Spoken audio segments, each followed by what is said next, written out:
Naging maganda ba ang iyong hapon, mga bata? Magaling naman kung ganoon. Hinihikayat ko ang lahat na tayo ay tumayo. Ginoong kaunod, marami mo bang pangunahan ng ating panalangin ngayong hapon? Amen! Manatili tayo nakatayo para sa ating inervisyo. Alam niyo ba ang katang ulo abaga? Magaling!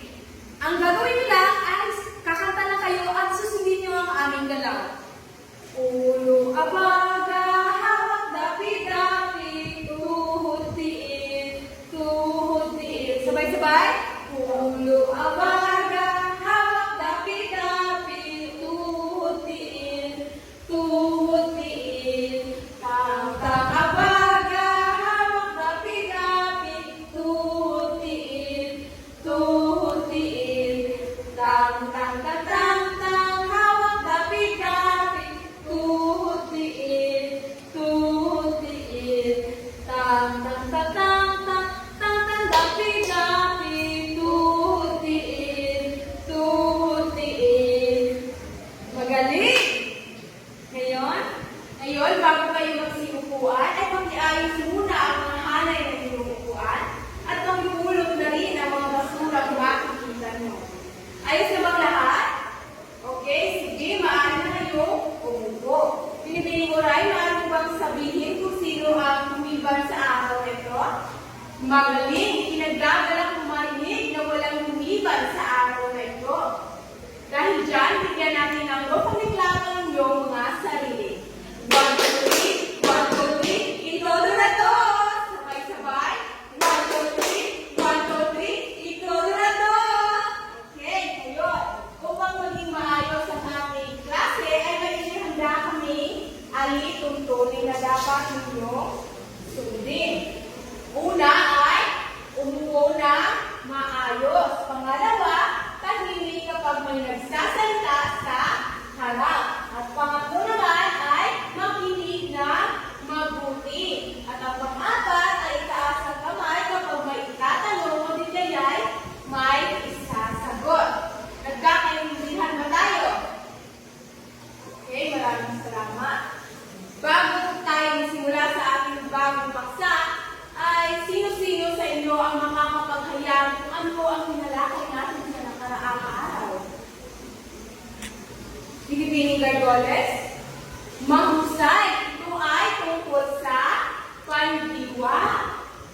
Dahil dyan, bigyan natin ng kukak-clap si Binibining Gargoles. 1, kukak, 1, 2, kukak, kukak, 1, 2, 3, kukak, kukak, kukak. Sabay-sabay. 1, kukak, 1, 2, kukak, kukak, 1, 2, 3, kukak, kukak, kukak.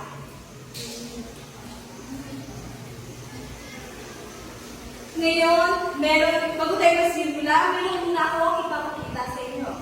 Alam niyo ba kung ano ito? Tama, ito ay mapa. Ngayon, kung bibigyan ko kayo ng isang ganitong mapa, at sasabihin, punta kayo sa bahay niyo gamit ito, makakarating kaya kayo? Tama, makakarating kayo. Ngayon, paano ko sasabihin ko, kung wala kayong gabay, makakarating, malinaw na gabay, makakarating kayo, kaya kayo sa inyong pamumunan? Tama, hindi tayo makakarating sa ating pamumunan kung wala tayong malinaw na gabay. Katulad rin sa pagtuturo. Kung walang malinaw na layunin, hindi natin malalaman ano talaga ang dapat matutunan ng mga mag-aaral. Kaya gaya rin ng isang mapa na nagsisilbing gabay sa ating paglalakbay, ang layunin naman ay nagsisilbing gabay sa ating pag-aaral. So sa tingin niyo, ano ang ating topiko ngayong araw? Tama! Magaling, binibining oras. Topiko natin ngayon ay pagbuo ng layunin sa pagtuturo ng asignaturang Pilipino. Ngayon, babasahin muna natin ang layunin. Hindi kahit po lahat na basahin ito. Basahin ito. Una, natukoy ang gamit ng ABC format sa paggawa ng layunin. Number 2, nakabuo ng layunin gamit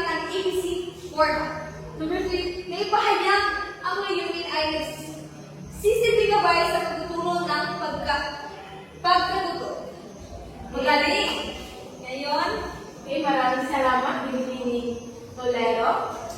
Sa ulitin ang ating paksa ay pagbuo ng layunin sa pagtuturo ng asignaturang Filipino.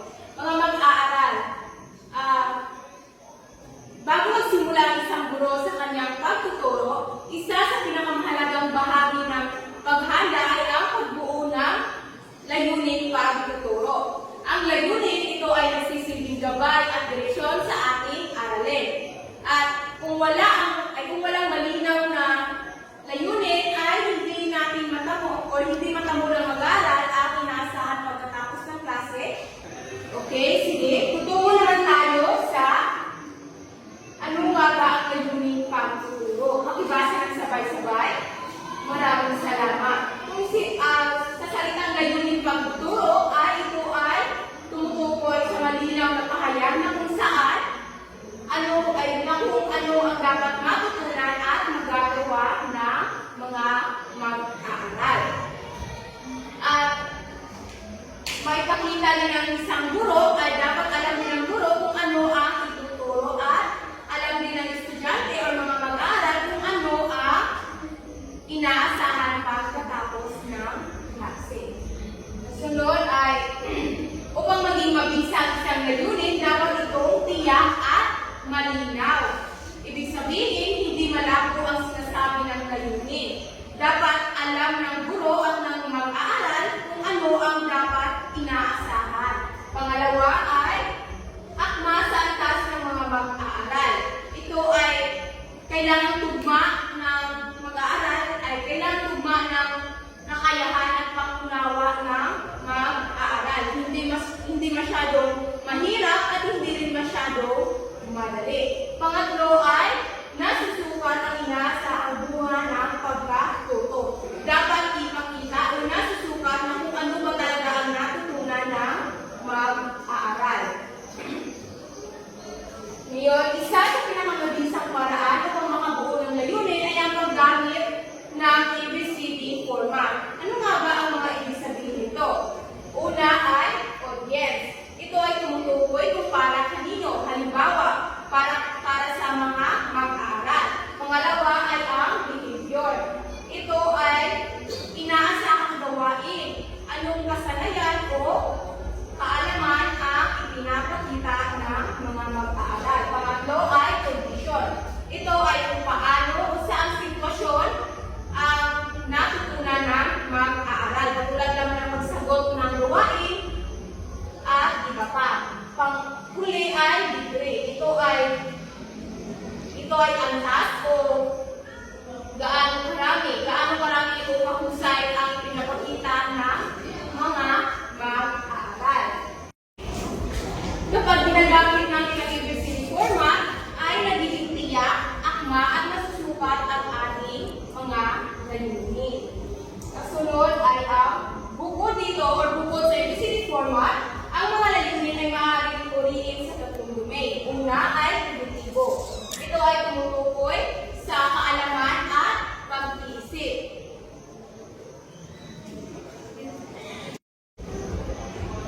Halimbawa, ay kapag natutunan na ninyo kung paano magpaliwanag ng bahagi ng pananalita. Pangalawa ay apektibo. Ito ay tumutukoy sa saloobin, pagpapahalaga at damdamin. Ang halimbawa nito ay nagpapakita ng interest at nagpapahalaga sa wikang Filipino. At ang panghuli naman ay psychomotor. Ito ay tumutukoy sa kasayang physical at practical na gawain. Ang halimbawa nito ay paggawa ng poster at paggawa ng mga gawain. At kasunod dito ay itong ibasa ng sabay-sabay. Maraming salamat. Bilang dagdag ng gabay, ginagamit din natin ang tinatawag natin Bloom's taxonomy. Ito ay isang balangkas na nagpapakita ng iba't ibang antas ng kaisipan. Mula sa simpleng kaalaman hanggang sa pinakakomplikado. Unang antas ay ang kaalaman. Ito ay natatandaan o nare-recall ang impormasyon. Pangalawa ay ang pag-unawa. Ito ay hindi lamang kabisado, kundi dapat din ninyong maiintindihan. Pangatlo ay ekspresyon. Dito ay nagagawa talaga sa actual na sitwasyon. At ang kasunod ay pagsusuri. Ito ay sinusuri or pagpapaugnay ng mga ideya. At kasunod ay ang paglilikha or pagsasama. Ito ay makabuo ng bago sa bagong talakayan o tinalakay. At ang panghuli naman ay ang pagtataya o evaluasyon. Ito ay nagbibigay ng matalinong hatol o mga opinyon. At sa madaling sabi, ang pagbuo ng layunin ay hindi lamang basta magawa ng pangungusap. Ito ay isang maingat at sistematikong proseso na bahagi na upang matiyak ng mga guro kung ano ang natutunan ng mga mag-aaral. At nagiging matagumpay ang pagtuturo ng isang guro at patunay ng ito ay may natutunan ang mga mag-aaral. Sige, kasi Ngayon, pumunta naman tayo sa ating pangalawang topiko kung saan ito ay mga layunin panlahat sa pagtuturo ng balarela. Ngayon, alam niyo ba kung ano ang balarela? Kung sa Ingles, tinatawag natin itong grammar. Magaling. Una, kamit ang malalim na pag-unawa sa isang tulad ng wika. Ang layunin ay hindi lamang matutunan ng mga tuntunin, kundi maunawaan kung paano ang mga salita bumubuo sa pangusap ay tumutulong sa malinaw na komunikasyon. Pangalawa, may taguyod ang paggamit ng grammar sa pagbasa at pagsulat. Ang mga panuntunan ng balarela ay hindi dapat ituring na layunin sa sarili. Dapat itong ipaloob sa mga gawain tulad ng pagbasa, pagsulat upang kapakipakinabang sa patunay na sitwasyon. Ngayon, pumunta naman tayo sa pangatlo, makatulong sa pagpunlad ng malinaw at epektibong komunikasyon. Ang layunin ay matutong gamitin ng tama ang wika sa gramatika, kundi angkop sa malinaw at pagpapahayag ng mensahe. Ngayon, pumunta naman tayo sa ating pang-apat, magbigay ng kasanayan, mag-edit at magwasto ng sariling akda. Ang isang layunin ay matuto ang mga mag-aral na i-edit at iwasto ang sarili nilang pagsulat. Sa ganitong paraan, nagiging aktibo, kalahok sila sa paggamit ng mas maayos na paggamit ng wika. Okay, may mga katanungan pa ba? Kung wala na ay meron kami inihanda itong individual na gawain. Pakibasa ang unang panuto. Isulat sa papel or sa buong papel ang paksa. Halimbawa ay pagbasa ng maikling kwento o pagsulat ng tula. Pangalawa ay gumawa ng tatlong layunin dito. Una ay para sa kaalaman, isa para sa kasanayan at isa para sa pagpapahalaga. At ang pangatlong panuto, siguraduhin na nakasulat sa ABCD format ang bawat layunin. Pero bago yan, may ipapakita muna ako sa inyo na halimbawa sa ABCD format na layunin.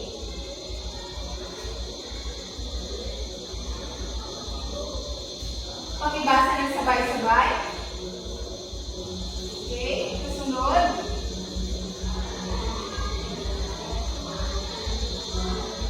Okay, maraming salamat. Ngayon, bibigyan ko lamang kayo ng 15 minuto para sagutan ito. So, bago yan ay narito muna ang mga pamantayan na dapat ninyong sundin o dapat ninyong isaalang-alang sa paggawa ng layunin. Pakibasa. Maraming salamat. Isulat lang ito sa buong papel at bibigyan ko lamang kayo ng 15 minuto. Kayo ay may mga katanungan pa ba? Nagkakaintindihan na tayo. Okay, maraming salamat. Pwede na kayo magsimula. Ayan, tapos na ang 15 minuto. Pakipasa na yung mga papel sa harap. Okay, maraming salamat. Ngayon, meron pa ba kayong mga katanungan? Kung wala, ako ngayon ang magtatanong sa inyo. Ano ba ang inyong natutunan sa ating aralin ngayong hapon na ito? Binibili mo right? Maraming salamat! Ngayon, pumunta naman tayo sa ating maikling pagsusulit na aming inihanda. Pakibasa, maraming salamat. Bibigyan ko lamang kayo ng 5 minuto upang gawin ito. Isulat lamang ninyo sa kalahating papel. Maaari na kayo magsimula. Ayan, natapos na ang 5 minuto. Pakibasa